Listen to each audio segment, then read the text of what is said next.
Who are the winners and who are the losers in this whole space? Because this is about the future of the screens on your mobile phone.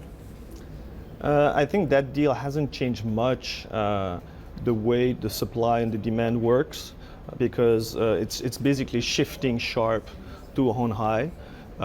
But in terms of competitive landscape, the Koreans are still there, are still the powerhouse. And I think on the OLED, they're still the first mover. They still have a first mover advantage. And Hon Hai has also to keep production facilities in Japan, has to keep people, so they won't be able really to reduce cost.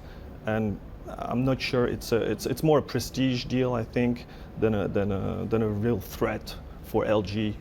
Does that shine a light on OLED for you? Oh, well, it helps, but it's a Samsung LG story then, as far as you're concerned. Yes, and I mean, we are very we like the OLED theme as an investment theme, because the market currently is around 10 billion, could grow up to 50 billion in 2020. Today, you have a lot of.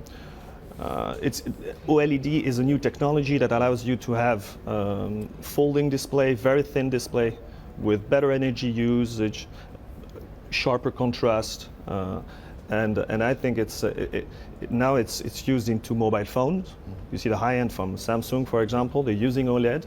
Apple is not using them yet. The only product that uses OLED is the watch, the iWatch, currently.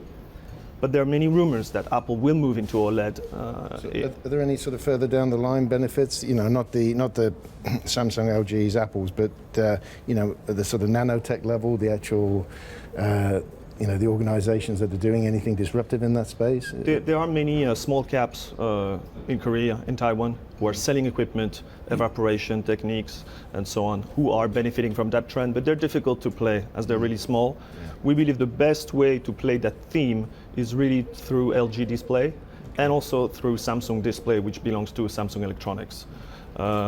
Because we're going to see a huge, tremendous growth there, and the market, the investor community hasn't really realized that there's a huge replacement cycle coming in. Today you have 114 foundries producing flat panel display in the world.